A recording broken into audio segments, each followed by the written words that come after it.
Imagine you are lost, not in a forest or a city you don't know. Imagine you are lost on an endless blue desert, larger than all the continents on Earth combined.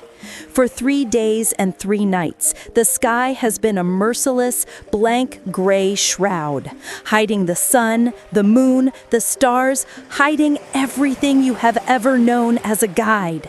Your fresh water is nearly gone. The faces of your people are gaunt with sickness and despair. The whispers behind your back have grown louder. He has failed us. The ancient ways are dead. He has led us to our grave. 30 souls adrift on an empty ocean, their future resting on one impossible choice. How do you find a single tiny island you have never seen, a speck of dust in the largest ocean in the world when you are blind? The answer is a paradox, a secret known only to the greatest navigators in history. You stop looking, you close your eyes, and you listen. But to understand how they learned to listen to the ocean's secrets, you must first understand the island that taught them how to speak its language. You must understand the whispers that forced them onto the water in the first place. Our story begins long before that moment of gray despair. It begins on an island. You can call it Hawaii, the ancestral homeland that lives in the heart of every Polynesian legend. For centuries, it has been a paradise, but paradise has its limits.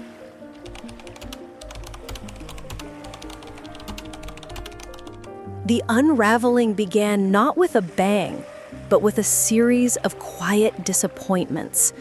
A thread pulled here, a stitch loosened there, until the great tapestry of their lives began to fray at the edges. We join the men of the fishing canoe, the Wakaʻika, as they paddle into the calm lagoon at dusk.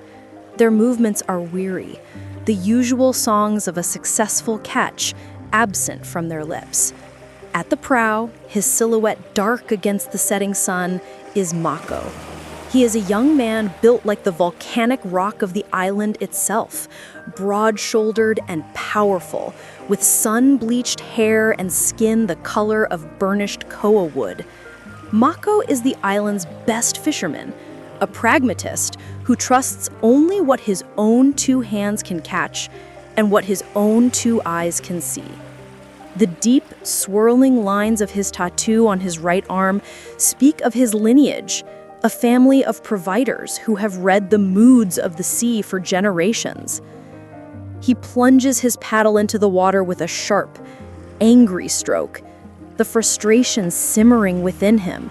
His gaze sweeps over the familiar peaks of Hawaii, the lush green valleys that held their homes. A fierce, protective love for this place and these people burns in his chest. It is this love that fuels his growing fear. The sea, the provider he had known his entire life, was becoming a stranger. He had led his crew to the secret underwater ledges, the koa, where the great ulua fish were said to sleep. But the ledges were quiet, the usual abundance replaced by a haunting emptiness. They returned with only a handful of smaller fish, their iridescent scales a poor consolation for a day's hard labor.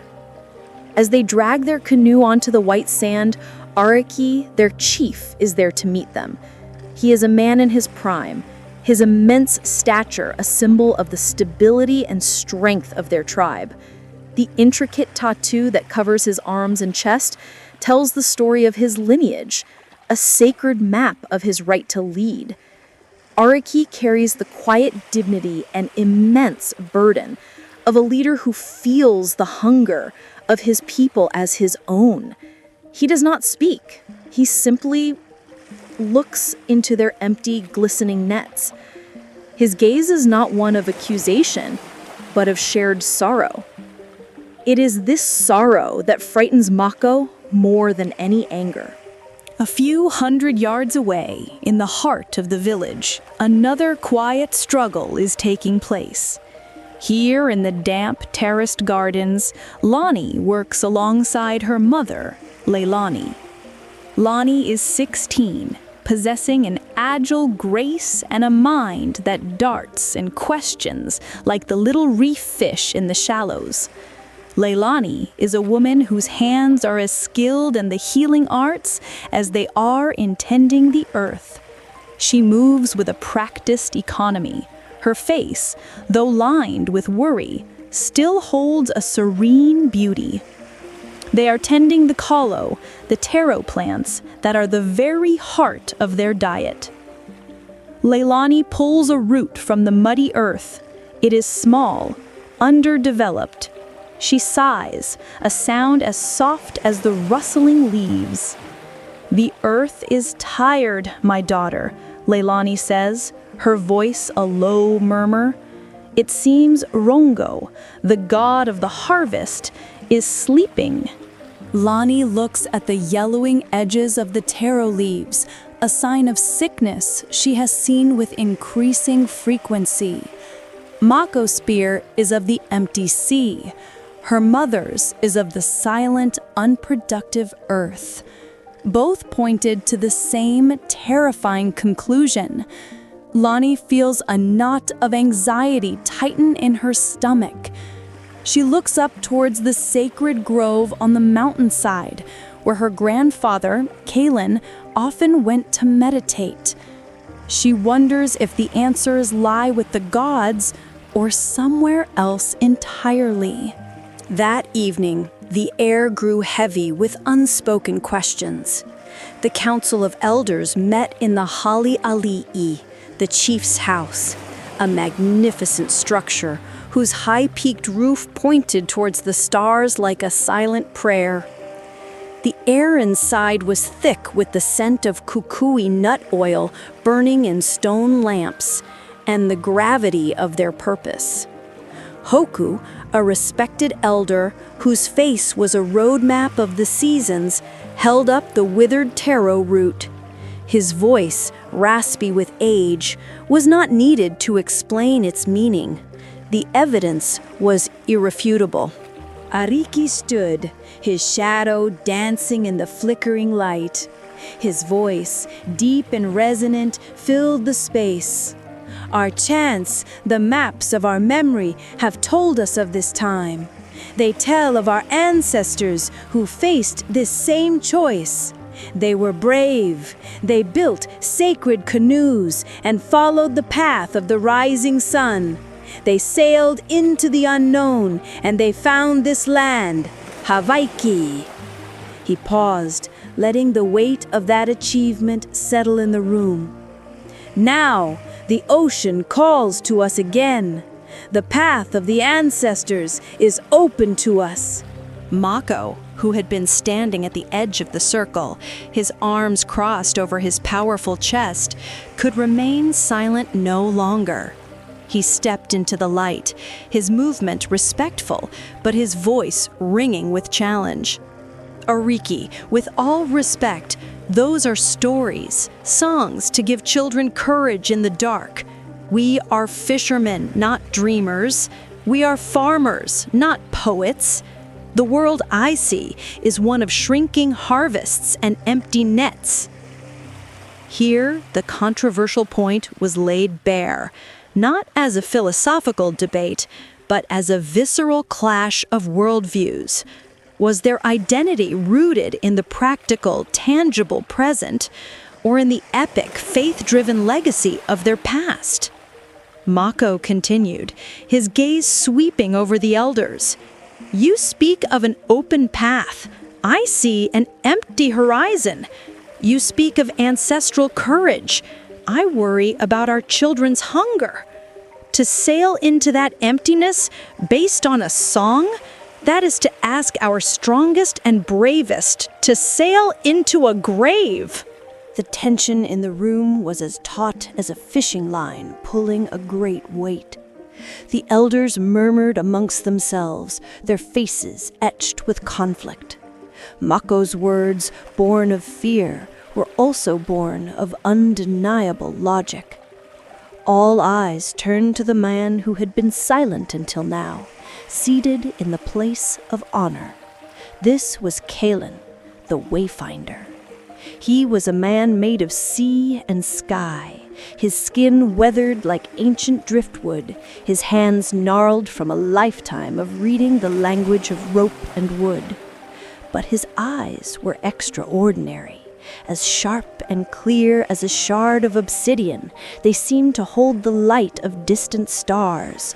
He did not seem to be of this world, but rather a conduit to a deeper knowledge. He opened his eyes, and the calm certainty within them commanded the room to silence.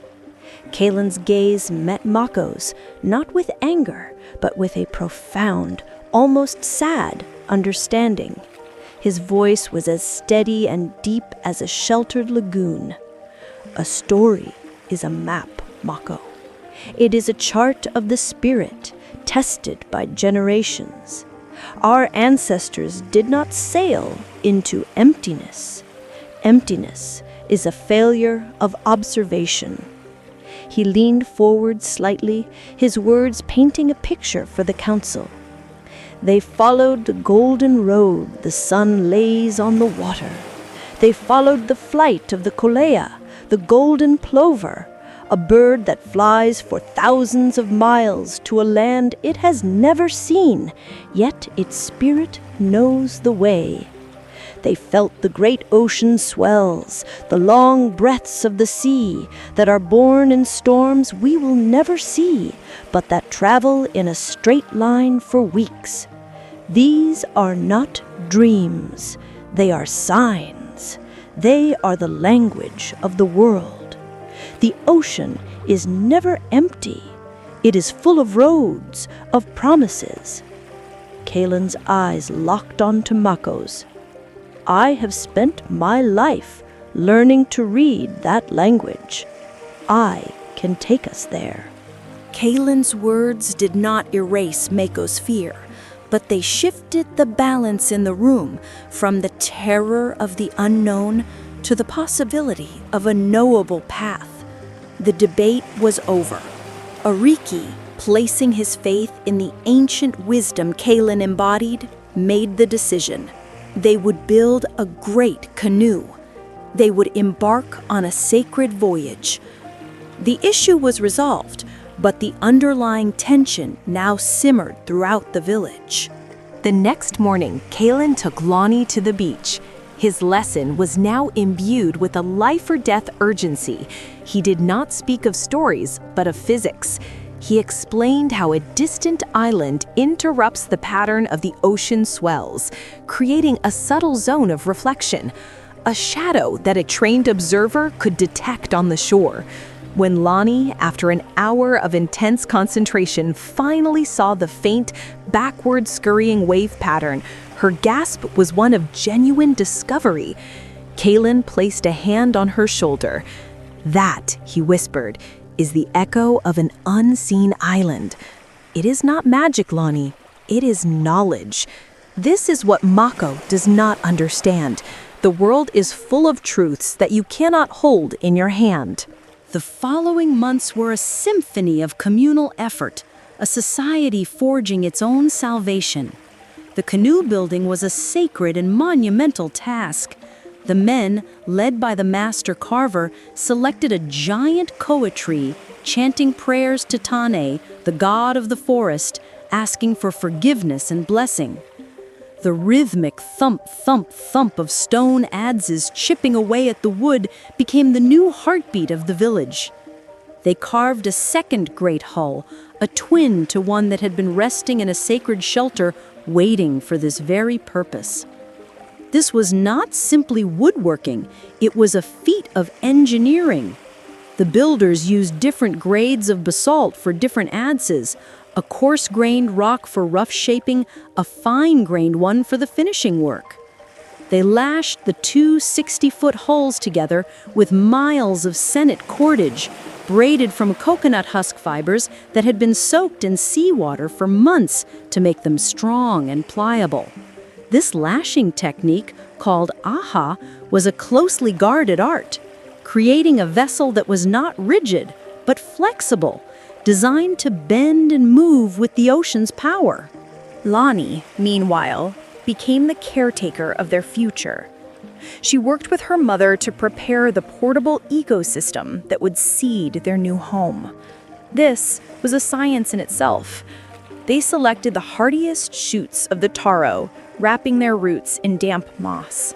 They packed the tubers of the sweet potato, the uala, a remarkable plant that botanical history tells us connected the Polynesians to the shores of South America in one of history's most astonishing, unwritten chapters of contact. They packed breadfruit saplings, sugarcane stalks, and the glossy nuts of the kukui tree, which provided oil for light. Leilani handed her daughter a small, tightly woven pouch.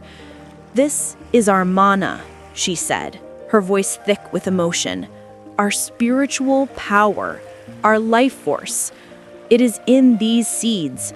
You are not just carrying plants, Lani. You are carrying the soul of Hawaii.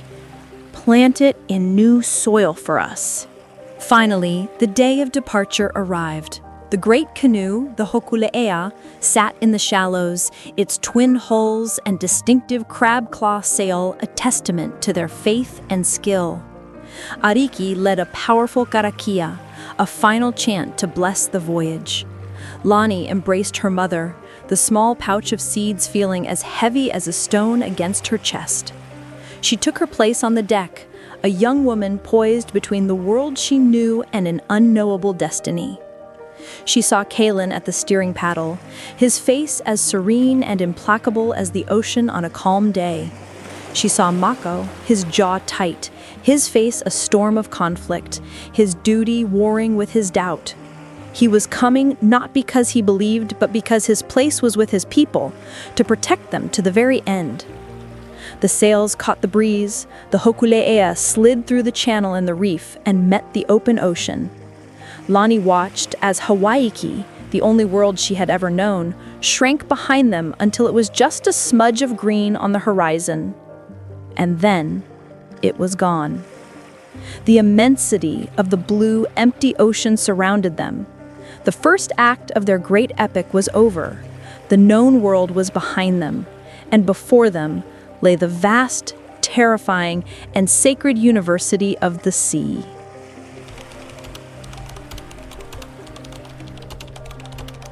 The first sensation of a life at sea is one of severance. The final faint smudge of Hawaii dissolved into the haze of the horizon, and with it, the solid world itself seemed to become a memory. The Waka, their 60-foot wooden island, was now the entire universe. The sky above and the sea below were no longer boundaries, but the very fabric of their existence. Life, once measured by the cycles of planting and harvest, was now measured by the sun's slow arc across the sky and the meticulous rationing of water from their precious gourds. For the first 2 weeks, the ocean was kind.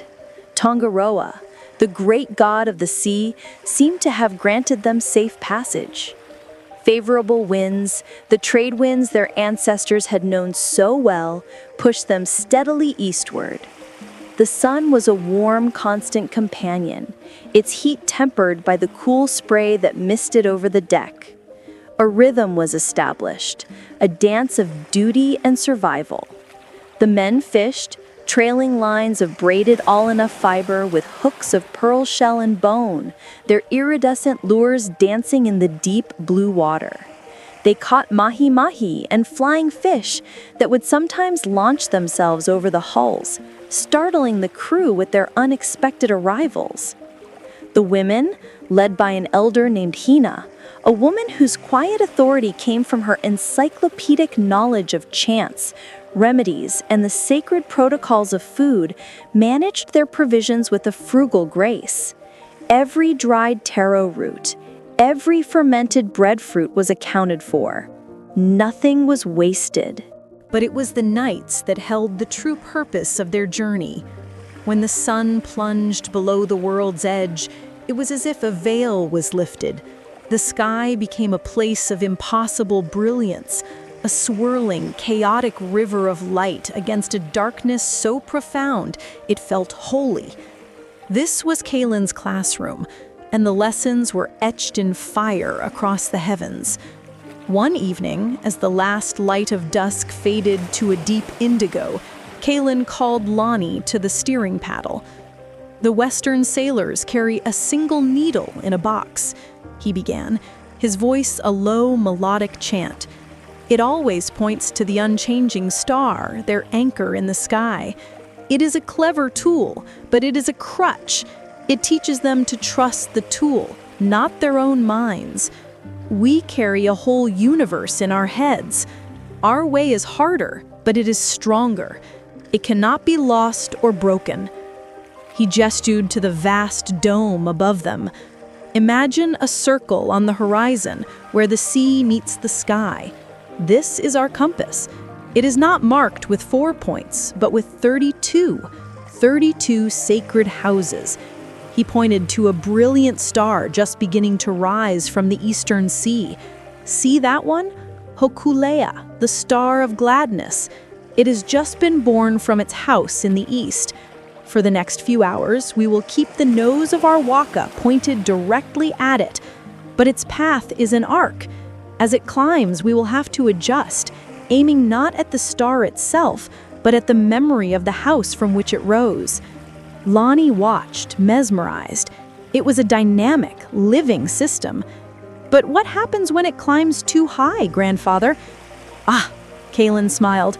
Then we turn to another guide. When Hōkūleʻa leaves the path, the constellation of the great frigate bird, Iwa, will be rising. We will follow that. And when that climbs too high, we will look to the setting of the Pleiades, Makali, in the west, and steer away from it. The sky is a clockwork of gods, Lani. You must learn their dance.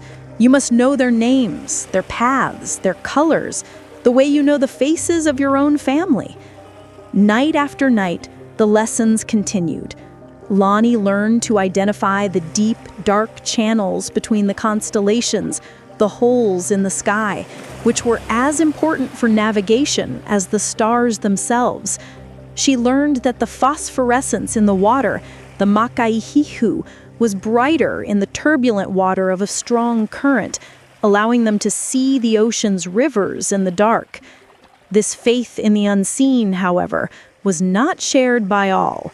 Mako, whose days were filled with the tangible realities of fishing, mending ropes, and assessing their dwindling supplies, watched Kaelen's nightly lessons with a growing unease. His world was one of cause and effect, of muscle and wood. The talk of star houses and celestial gods felt like a dangerous fantasy. One afternoon, he found Ariki checking the Senate lashings that bound the two halls together. The sun was hot, and sweat glistened on Mako's shoulders. "Ariki," Mako began, his voice respectful but firm. "We have been lucky. The winds have been with us. But luck is not a strategy. I have been measuring the water." Ariki stopped his work, giving Mako his full attention. "And what have you found, Mako?" "We are consuming 2 gourds a day. The sun is a thirsty god, and it takes its own share through evaporation. By my count, we have enough for another 30 days, perhaps 40 if we are strict. Kaelen speaks of a journey that could take many moons. The math does not work. The stars can't fill an empty gourd." Ariki placed a heavy hand on Mako's shoulder. "Your eyes see the truth, Mako, and I thank you for your watchfulness. You are the anchor that keeps this canoe grounded in the real world. But Kaelen sees a different kind of truth. He sees the path. My duty as chief is to balance the anchor and the path. We must trust him for now. But your concerns are mine as well. We will speak of this again. The conversation was a temporary truce, but the seed of conflict had been watered. The crew began to split into two unspoken camps. Those who looked to the sky with Kaelen, their faces filled with faith, and those who looked into the water gourds with Mako, their faces etched with worry. The end of their peaceful passage was announced not by a sound, but by a feeling. A subtle change in the rhythm of the ocean. The familiar rocking motion of the waka, the gentle rise and fall on the trade wind swells began to feel different. A long, deep, oily swell coming from the north was beginning to lift them. It was a swell with no wind to create it, a deaf swell that spoke of a distant, violent power. Kaelen was the first to notice. He emerged from the shelter, his face instantly grim. He sniffed the air, which had become heavy and humid. He scanned the horizon, his eyes finding what he feared: high, thin, wispy clouds, like the tail feathers of a sacred bird being pulled across the sky. "The mare's tails," he murmured. "They are the harbingers of the great wind." His voice, usually calm and melodic, became sharp as coral, a commander's voice now. "Secure everything. Double the lashings on the gourds and the shelter. Lower the sails and secure them to the deck. The god Tangaroa is stirring from his sleep. The ocean has warned us." The crew moved with a frantic energy, the simmering conflict forgotten in the face of a common, terrifying enemy. The sky, over the course of a few hours, transformed from a brilliant blue to a bruised, sickly yellow gray. The sea became dark and choppy, its surface agitated and nervous. The world grew unnervingly quiet, the wind dying down to an oppressive stillness. It was the deep breath before the scream. That night, the storm hit. It was not a single event, but a living monster, a manifestation of the ocean's raw, untamable power. The wind howled like a legion of angry spirits, a sound so loud it seemed to vibrate in their very bones.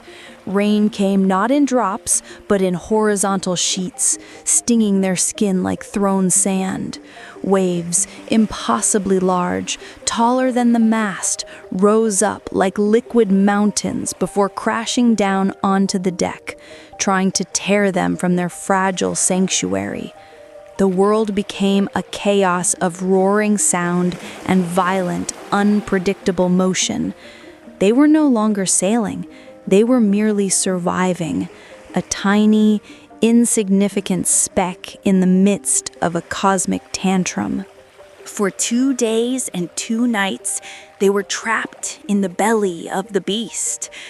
They clung to the ropes, soaked to the bone, their bodies shivering uncontrollably from cold and exhaustion. Every muscle ached from the constant strain of bracing against the lurching of the waka. Lani, terrified beyond anything she had ever imagined, worked alongside the others. Her task was simple but vital: bailing. With a wooden bailer, she scooped the water that flooded the deck and threw it back into the raging sea, a seemingly futile gesture against an infinite foe. Her hands, soft from her work in the gardens, were rubbed raw, her knuckles bleeding. In the crucible of the storm, their true natures were revealed. Kaelen, the great Wayfinder, was now just an old man, his knowledge of the stars useless against the blind fury of the clouds. He clung to a support post, his eyes closed, chanting ancient prayers, his voice lost in the roar. His wisdom had no purchase here. Mako, however, was in his element. This was a physical battle, a struggle he could understand.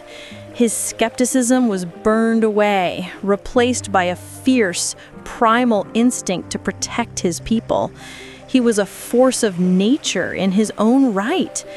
When a massive wave tore one of the shelter's support posts from its lashing, Mako threw his body into the breach, his immense strength holding the splintering wood in place while others frantically worked to re-secure it. The sea spray and rain plastered his hair to his face, his muscles straining against the fury of the wind, a real-life demigod battling the chaos. And Ariki, the chief, became the crew's spiritual anchor. He moved among them, his voice a powerful baritone that somehow cut through the gale, chanting the stories of their ancestors, reminding them of their lineage, of their purpose. He held them together not with physical strength, but with the sheer power of their collective identity.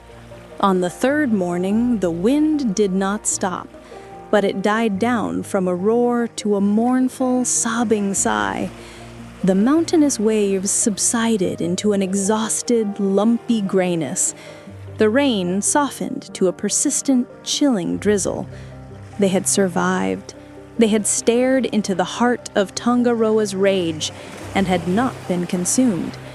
But as the adrenaline faded, the true cost of their survival became terrifyingly clear. The great crab-claw sail, their engine, was shredded beyond repair. One of the steering paddles had been snapped in half by a rogue wave. Several gourds of fresh water had been smashed, their precious contents lost to the salt. And worst of all, the sky was a featureless, impenetrable dome of gray cloud. The sun was gone. The stars were gone. Their celestial map had been erased. Kaelen stood at the remaining steering paddle, not to guide, but simply to hold on. His face was etched with a weariness so profound it seemed to have aged him 10 years. He stared at the gray sea, at the gray sky. For the first time since they had left Hawaii, the Wayfinder was blind. They were lost. The days that followed were in some ways worse than the storm itself. It was a period of silent, gray despair. They drifted aimlessly, the waka rising and falling on a confused, directionless sea. A chilling dampness clung to everything, seeping into their clothes, their food, their bones. Morale evaporated. The crew moved like ghosts, their conversations reduced to essential murmurs. Sickness began to appear, a deep lethargy, a dull ache in the joints, and a bleeding of the gums that Kaelen recognized as the first touch of the ocean curse, a disease born of a lack of fresh things from the land.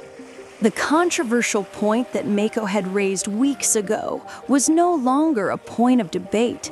It was their living reality. Kaelen's faith-based navigation had led them here, to this gray purgatory. Mako's logic seemed to be the only truth left. He approached Ariki, who was staring out at the monotonous sea. Mako's voice was not triumphant, but heavy with the weight of their situation. Ariki, the storm is over, but the battle is not. We are bleeding resources into this gray emptiness. Every day we drift, we die a little more. We must turn back. The setting sun still marks the west. It is a slim chance, but it is a chance born of reason, not of faith in a sky we can no longer see. To continue east is madness. It is to chase a ghost into our graves. It was Lani who found the path. She could not bear to see her grandfather so defeated, so empty. She could not accept this gray despair as their end. She remembered his lessons, not the grand lessons of the stars, but the quiet ones on the beach. The ocean is never empty. It is full of signs. She lay on the deck, pressing her cheek against the damp, cold wood. She closed her eyes, shutting out the gray world, shutting out the despairing faces of the crew. She listened, not with her ears, but with her whole body, as Kaelen had taught her. At first, all she could feel was the chaotic, irritating slap of the small surface waves, the ocean's confusion after the great storm. She felt a surge of frustration. It was hopeless. But she held on to her grandfather's voice in her memory, letting it anchor her in the chaos. She breathed deeply, trying to feel past the surface noise, searching for a deeper rhythm, a hidden truth. And then she felt it. It was subtle at first, a feeling so deep it was almost undetectable.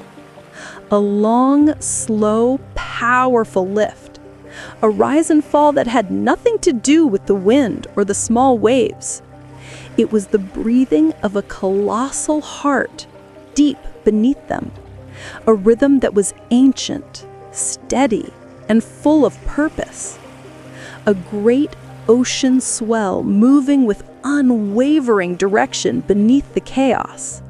It was coming from the southeast. Her eyes shot open. She scrambled over to her grandfather, her movements urgent. She knelt beside him and touched his arm. "Grandfather," she whispered, her voice hoarse but clear, cutting through the silence. "The swell, the old one, the one from the lesson, I can feel it." Kaelen did not seem to hear her. His eyes remained closed. Lani, desperate, grabbed his hand and pulled him, guiding him to lie down on the deck. "Please," she begged, "just listen." Reluctantly, like a man moving in a dream, Kaelen lay his head on the deck. A long minute passed, an eternity of gray silence. Mako watched from across the deck, his face a mask of pity and impatience. And then, a flicker of something returned to Kaelen's eyes. A single tear traced a path through the salt and grime on his cheek. He had been so consumed by the loss of his celestial map, he had forgotten the other half of his knowledge. He had forgotten to listen to the sea itself. His voice was weak, but it held a new sound. Awe. Awe for the ocean, and awe for the young woman beside him. "You are right," he whispered. "It is there. The memory of a wind from the southeast. It is a weak thread, but it is a thread." He pushed himself up, his back straighter than it had been in days. He faced Ariki and the rest of the crew. "The sky is blind," he announced, his voice regaining a shadow of its former power. "But the ocean remembers. There is a path. Lani has found it. We will follow the memory of the wind." The controversial point had found its resolution. It was not a victory of faith over logic, or logic over faith. It was something new.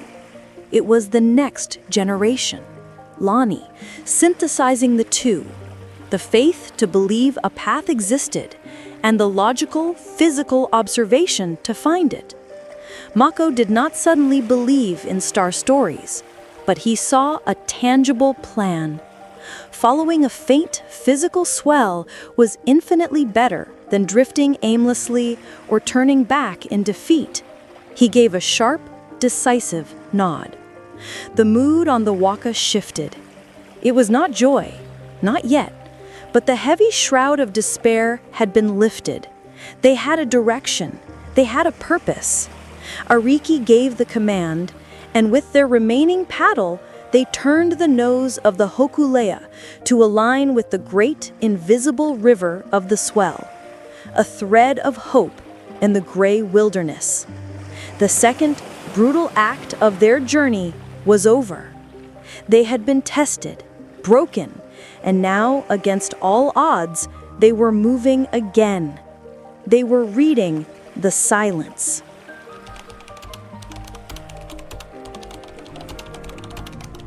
There is a despair deeper than the fear of a violent death. It is the slow, creeping despair of utter hopelessness. It is the silence that follows the storm.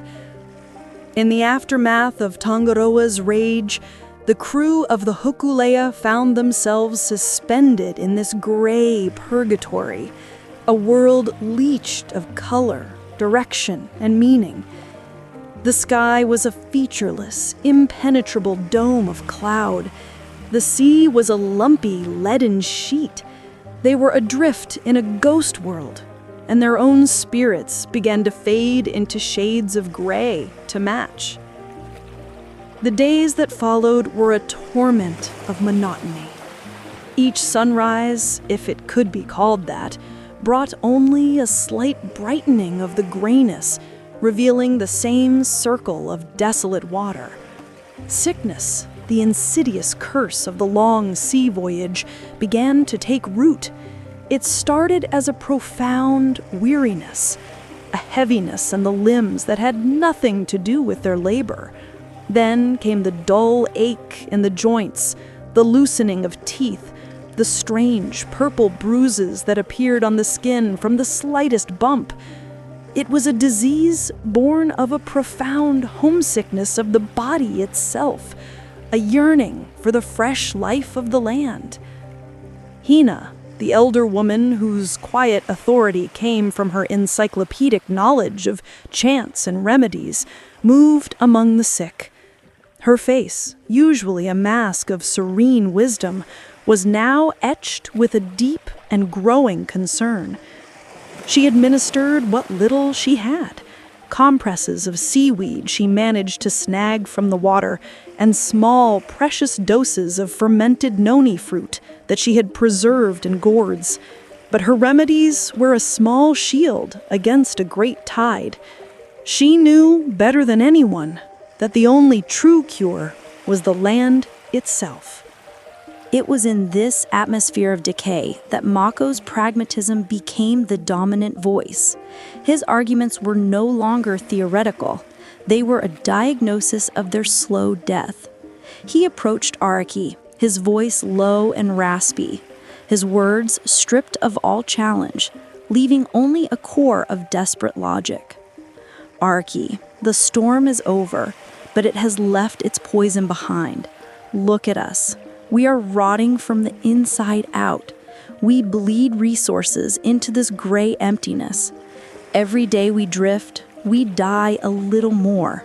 We must turn back. The setting sun still marks the west.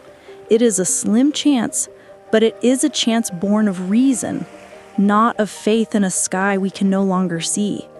To continue east is madness.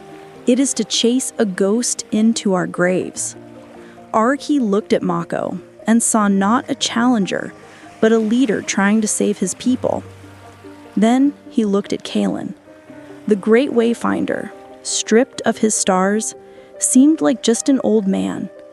He sat apart from the others, his eyes closed, but he was not meditating. He was adrift, as lost as their canoe. The mana, the spiritual power that had defined him, had left him. Araki was trapped between a logical path to a slim hope and a broken path to a forgotten dream. He made a desperate gambit. "We will wait for a sign," he declared, his voice carrying a conviction he did not feel. "One more day. We will give the gods one more day to show us the way." It was Lani who refused to surrender to the grayness. She could not bear to see her grandfather, the man who held the universe in his mind, so utterly defeated. She could not accept this silent decay as their end. His lessons echoed in her memory, not the grand lectures of the stars, but the quiet ones on the beach. The ocean is never empty. Emptiness is a failure of observation. She lay on the deck, the damp, cold wood a shocking contrast to the warm sand of Hawaii. She closed her eyes, shutting out the gray world, shutting out the despairing faces of the crew. She listened, not with her ears, but with her whole body, as Kaelen had taught her. At first, all she could feel was the chaotic, irritating slap of the small surface waves, the water's confusion after the great storm. It was a jumble of noise. Frustration rose in her throat. It was hopeless. But she held on to her grandfather's voice in her memory, letting it anchor her in the chaos. She breathed deeply, trying to feel past the surface noise, searching for a deeper rhythm, a hidden truth. And then she felt it. It was subtle, a feeling so deep it was almost undetectable. A long, slow, powerful lift, a rise and fall that had nothing to do with the wind or the small waves. It was the breathing of a colossal heart deep beneath them, a rhythm that was ancient, steady, and full of purpose. A great ocean swell moving with unwavering direction beneath the chaos. It was coming from the southeast. Her eyes shot open. She scrambled over to her grandfather, her movements urgent. She knelt beside him and touched his arm. "Grandfather," she whispered, her voice hoarse but clear, cutting through the silence. "The swell, the old one, the one from the lesson. I can feel it." Kaelen did not seem to hear her. His eyes remained closed. Lani, desperate, grabbed his hand and pulled him, guiding him to lie down on the deck. "Please," she begged, her voice cracking with emotion. "Just listen." Reluctantly, like a man moving in a dream, Kaelen lay his head on the deck. A long minute passed, an eternity of gray silence. Mako watched from across the deck, his face a mask of pity and impatience. And then a flicker of something returned to Kaelen's eyes. A single tear traced a path through the salt and grime on his cheek. He had been so consumed by the loss of his celestial map, he had forgotten the other half of his knowledge. He had forgotten to listen to the sea itself. His voice was weak, but it held a new sound, awe. Awe for the ocean and awe for the young woman beside him. "You are right," he whispered. "It is there. The memory of a wind from the southeast. It is a weak thread, but it is a thread." He pushed himself up, his back straighter than it had been in days. He faced Ariki and the rest of the crew. "The sky is blind," he announced, his voice regaining a shadow of its former power. "But the ocean remembers. There is a path. Lani has found it. We will follow the memory of the wind." This was the resolution to Mako's challenge, but it was a fragile one. It was not a victory of faith over logic. It was something new, a synthesis. It was the next generation, Lani, using the logical, physical observation of a natural phenomenon to justify an act of faith. Mako did not suddenly believe in star stories, but he saw a tangible plan. Following a faint physical swell was infinitely better than drifting aimlessly or turning back in defeat. He gave a sharp, decisive nod. The mood on the waka shifted. It was not joy, it was the grim determination of a man given one last chance. Ariki gave the command, and with the remaining paddle they turned the nose of the Hōkūleʻa to align with the great invisible river of the swell, a thread of hope in the gray wilderness. The first act of their resurrection was over. Now came the grueling test of endurance. Following the swell was an exercise in a new kind of navigation. It was a navigation of pure sensation.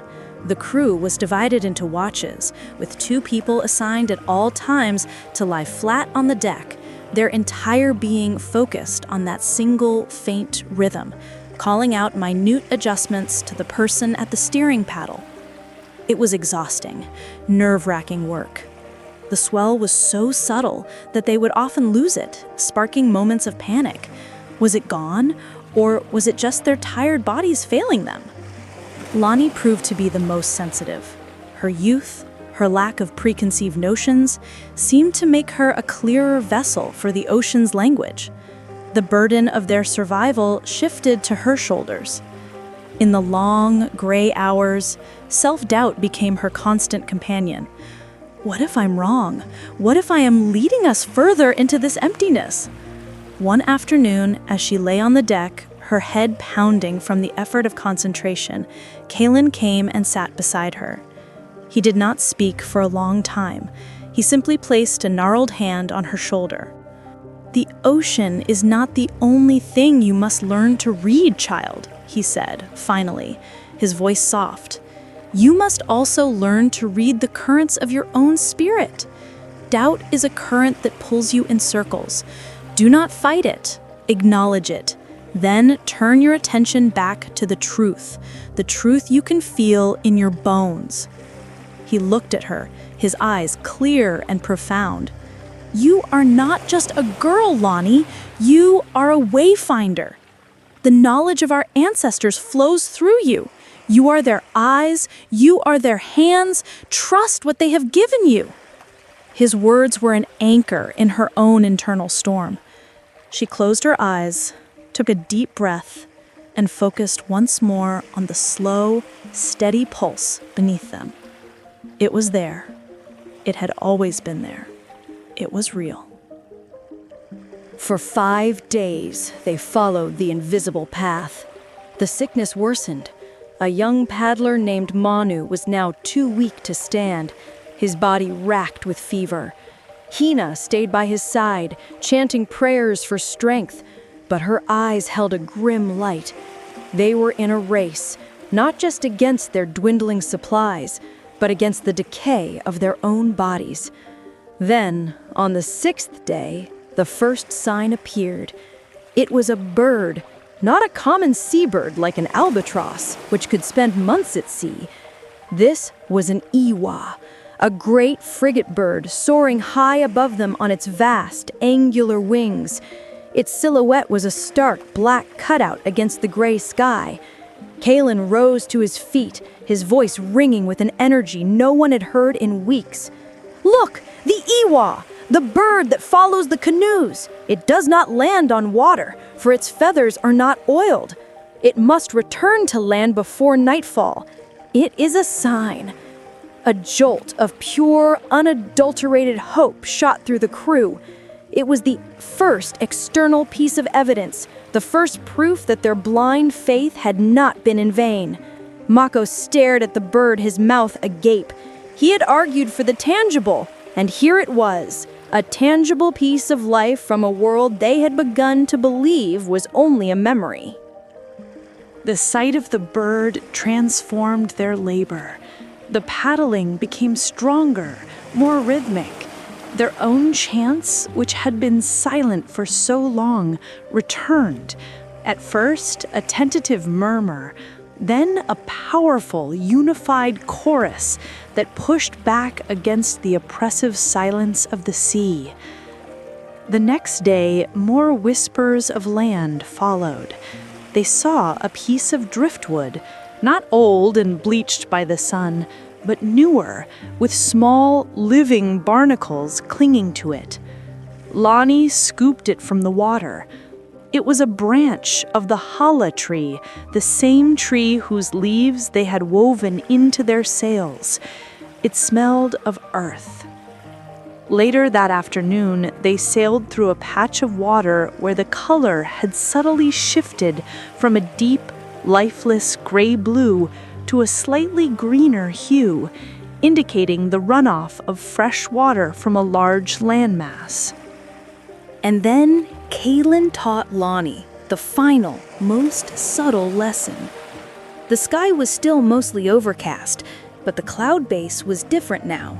He pointed to the horizon. "Look at the clouds, Lani, not the ones that move with the wind. Look for the ones that are tethered, the ones that are anchored to an unseen point.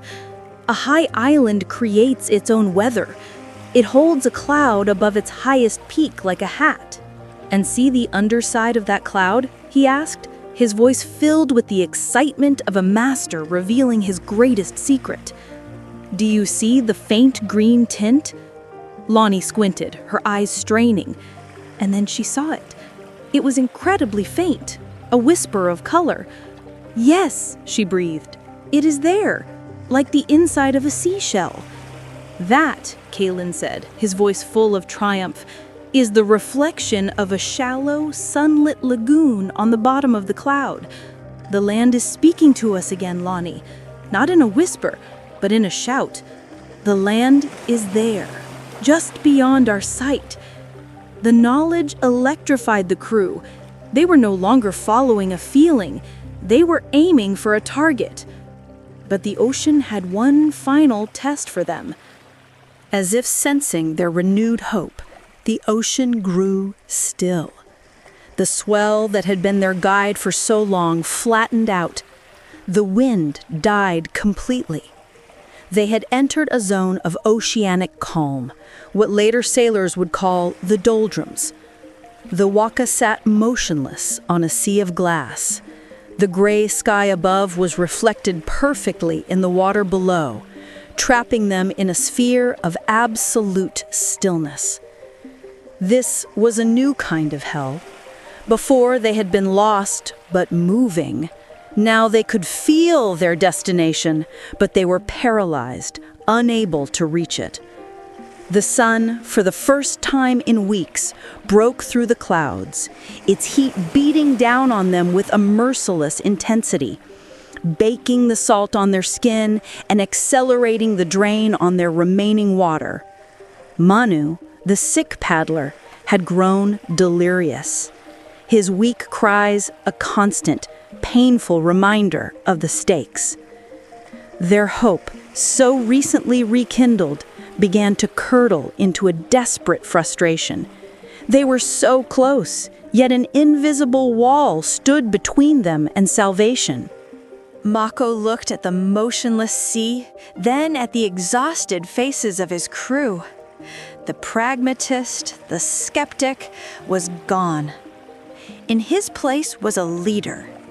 He strode to the center of the deck. "We did not come this far to die in sight of home," he roared, his voice a thunderclap that shattered the stillness. "The gods have given us the signs. The ocean has given us a path. Now we will take the final steps ourselves. To the paddles!" His words were a spark in the dry tinder of their spirits. Ariki rose, his voice joining Mako's. "Our ancestors did not drift to Hawaii. They paddled, they sang. Pick up your paddles. We will pull our new home from the sea with our own strength." A transformation occurred. They were no longer victims of the ocean. They were its masters. They took to the paddles, their movements weak and clumsy at first, then stronger, finding a rhythm. Mako, at the prow, began a paddling chant, ahoy, his powerful voice setting the pace.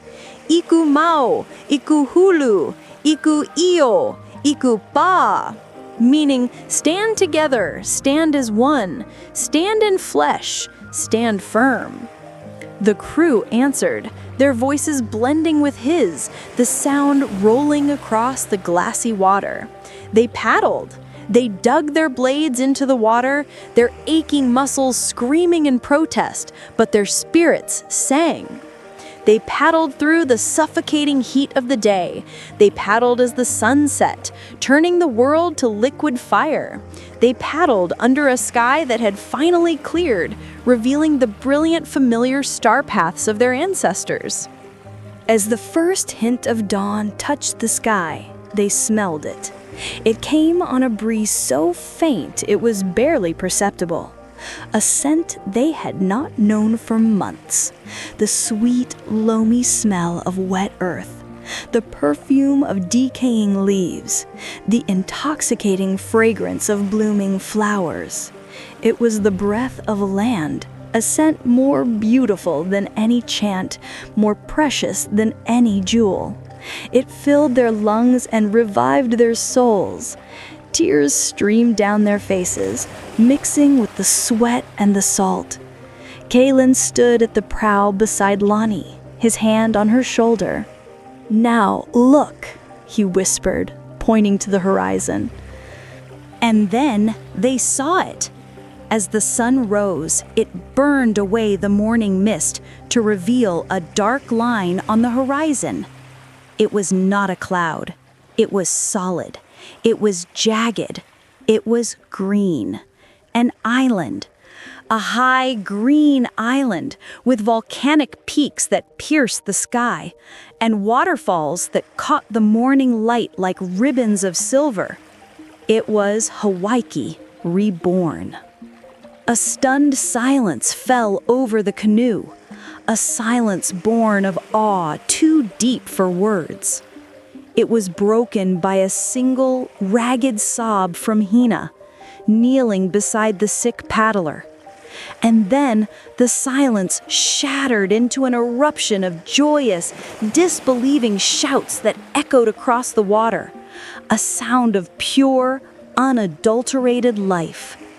Men and women embraced, laughing and crying, their bodies weak, but their spirits soaring.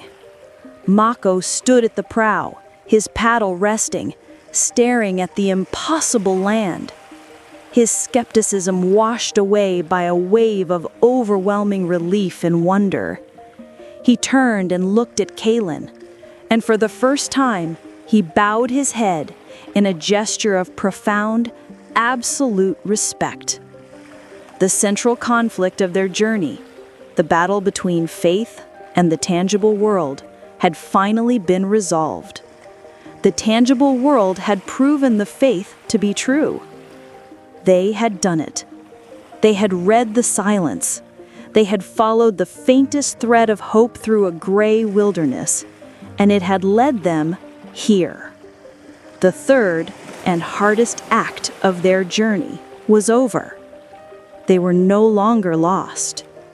They were home.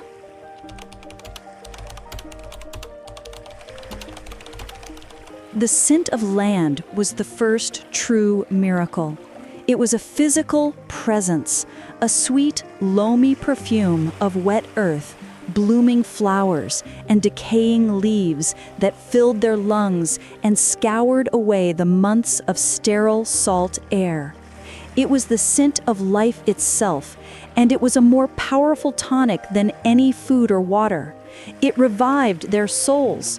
With every paddle stroke, the dark line on the horizon grew, resolving itself from a smudge into the jagged, solid reality of volcanic peaks cloaked in an impossible emerald green.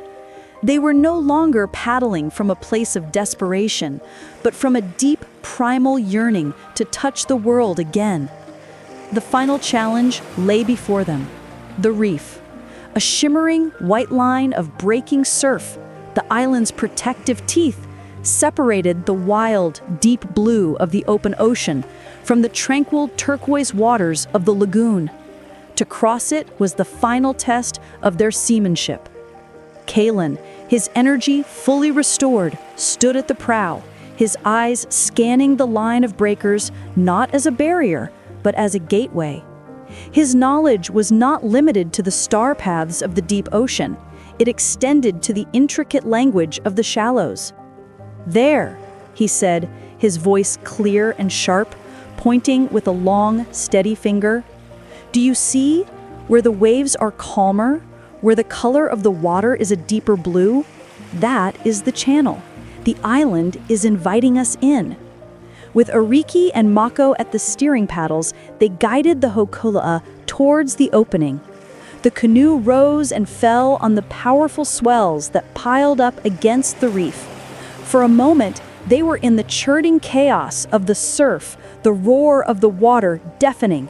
Then, with a final skillful surge, they slid through the channel and into a world of impossible calm. The water of the lagoon was as clear as polished air, revealing a wonderland of coral gardens and brightly colored fish below. The roar of the reef was now a gentle, distant shushing. The air was filled with the sound of birdsong and the hum of insects. Waterfalls, like silver ribbons, cascaded from green cliffs directly into the sea. Palm trees, heavy with coconuts, leaned out over brilliant white sand. It was not just an island, it was the physical embodiment of a prayer. A stunned silence fell over the canoe, a silence born of awe too deep for words. It was broken by a single, ragged sob from Hina, kneeling beside the sick paddler, Manu. She dipped a cloth into the lagoon and touched it to his feverish lips. And then the silence shattered into an eruption of joyous, disbelieving shouts that echoed across the water, a sound of pure, unadulterated life. Men and women embraced, laughing and crying, their bodies weak, but their spirits soaring. They guided the canoe into the shallows until its hulls gently scraped the sand. The journey was over. The first man to step off the canoe was Mako. He simply dropped from the deck into the knee-deep, warm water and stood there, letting the solidity of the sandy bottom anchor him. He looked down at his feet, planted firmly on the earth as if he couldn't believe they weren't still on the shifting deck. Then he strode onto the beach and fell to his knees, pressing his palms flat against the warm, white sand, grounding himself in a world he had begun to believe was lost forever. Lani was next. As her bare feet touched the sand, a jolt of energy, of mana, seemed to surge up from the ground, through her legs and into her very core. It was the spirit of the land, welcoming her home. She stumbled forward a few steps, then simply stood. Her head tilted back, her eyes closed, letting the sun warm her face and the sounds of the island wash over her. The others followed, their reactions a chaotic ballet of release. Some ran, shouting straight into the base of a waterfall, letting the cool, fresh water cascade over them, drinking it in with gasps of pleasure. Others simply lay down at the water's edge, letting the gentle waves of the lagoon lap over them, a final, soothing caress from the ocean that had been their tormentor and their guide. Later, after the initial, explosive wave of emotion had passed, a quiet sense of purpose began to settle over them. They were weak, emaciated, but they were alive, and they were home. Kaelen stood alone, a little way down the beach, his back to the celebration, his gaze turned eastward, back toward the great ocean they had crossed. Mako, his face now calm, his skepticism washed away by the undeniable reality of this new world, walked over to him. He stood beside the old man, and for a long moment, neither spoke.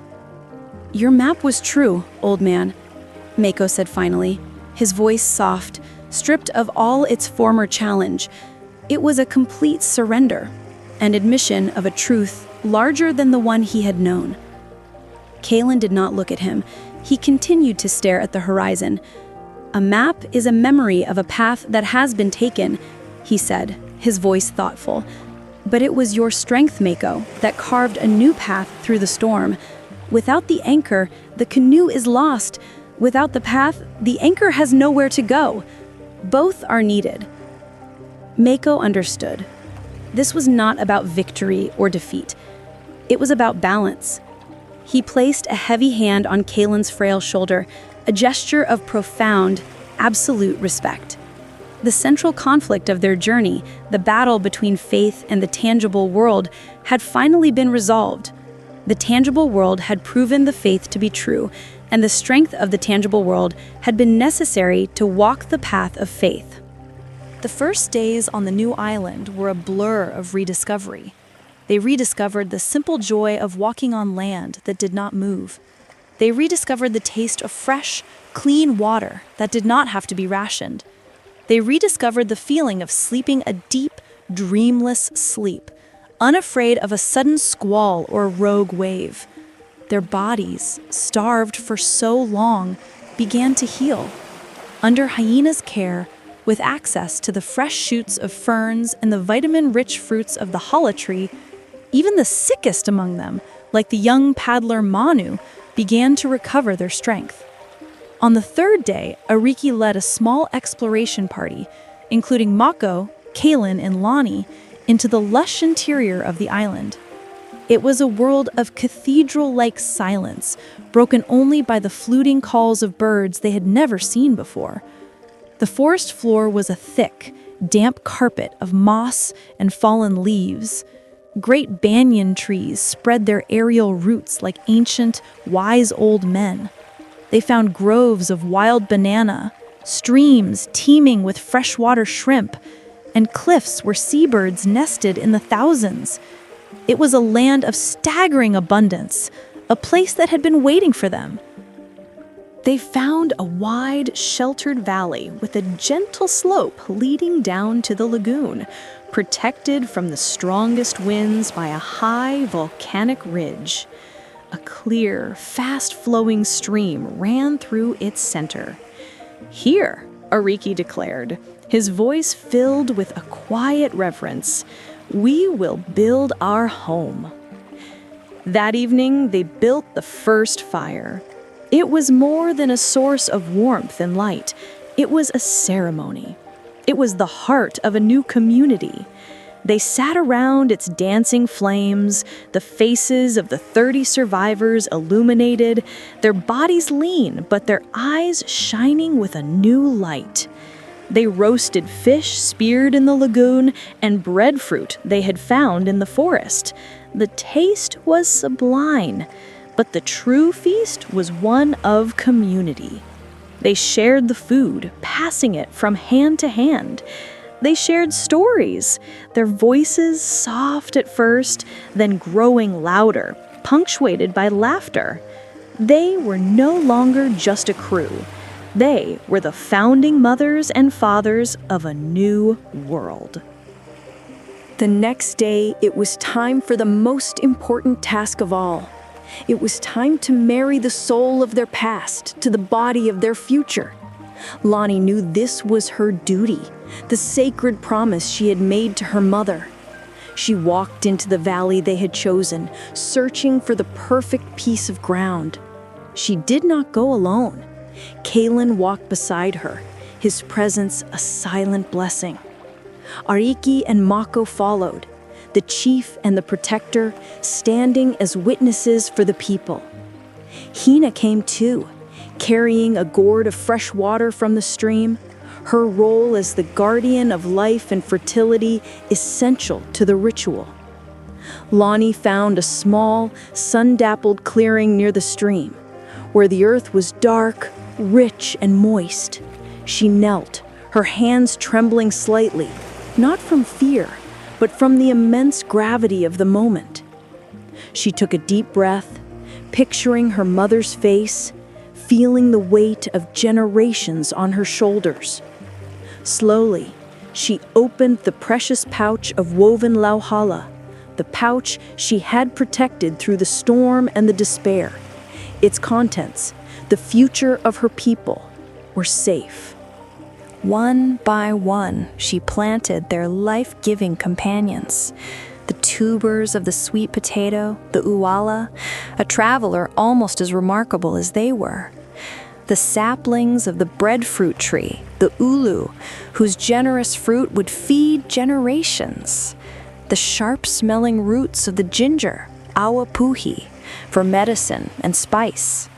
The stalks of the sugarcane, ko, for sweetness and strength. Finally, she took out the last seeds, the glossy nuts of the kukui tree and the sacred awa. As she pressed the final seed into the soil and covered it with her hands, a profound sense of peace settled over her. This was not just planting. This was an act of creation. She was no longer just a voyager. She was an ancestor. This land was no longer just an island. It was home. 5 turns of the seasons passed. The raw clearing in the valley was now a thriving village. Well-built hail, thatched with pandanus and lashed with sennet, stood in a neat semicircle facing the sea. The rhythmic thump-thump of women beating mulberry bark into tapa cloth was a constant, gentle percussion in the air.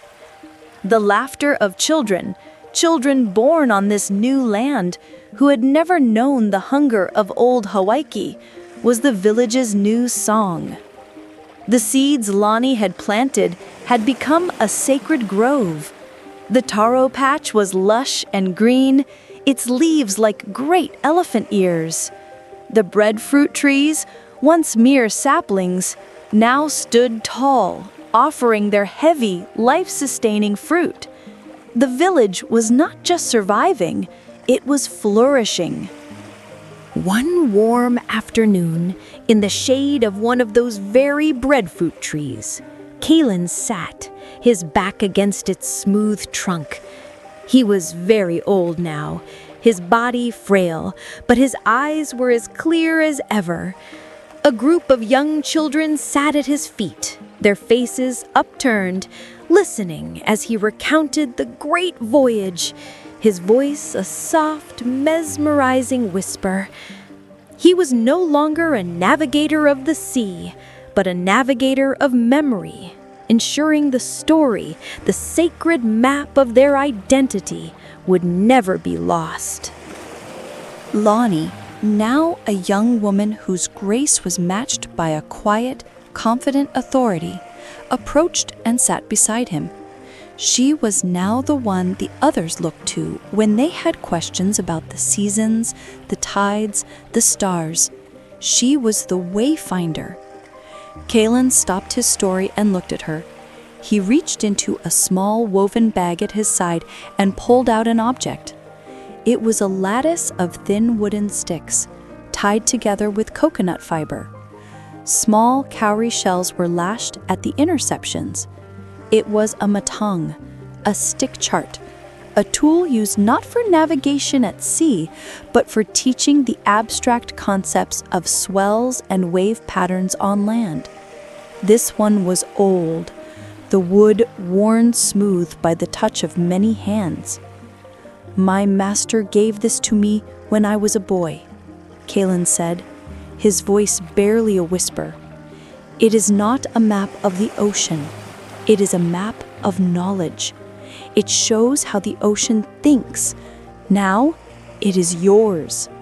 He placed it in her hands. It felt warm, alive with the mana of the generations of Wayfinders who had held it.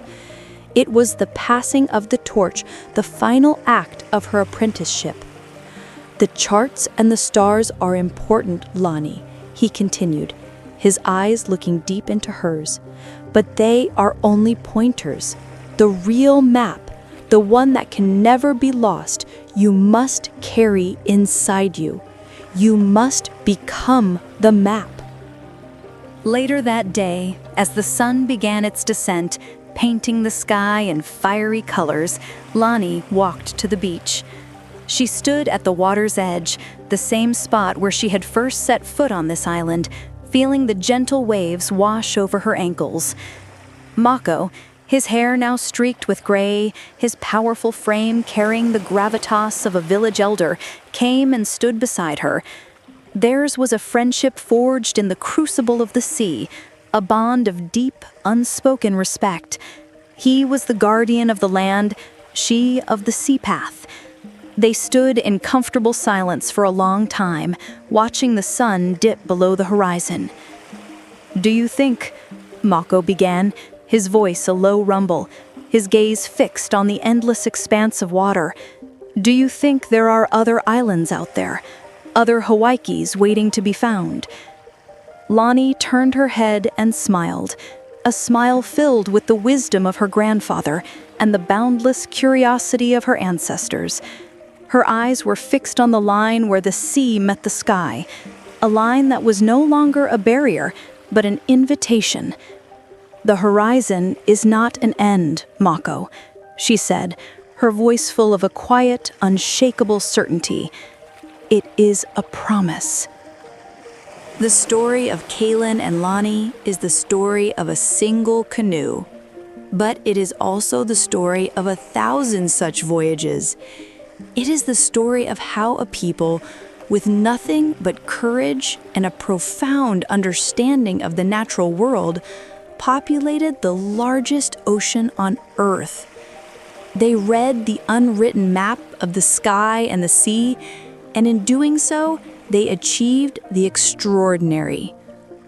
Their legacy is not just in the islands they settled, but in the wisdom they carried. A wisdom that reminds us that the greatest tools for navigation are not always found in our hands, but in our minds. A wisdom that tells us that true sight comes not just from looking, but from observing. And a courage that proves that the horizon is not an end, but an invitation. Now, as you rest, let the gentle rocking of the waka and the soft sound of the Pacific waves carry you into your own peaceful journey. Let the stars be your guide and drift into a deep and restful sleep.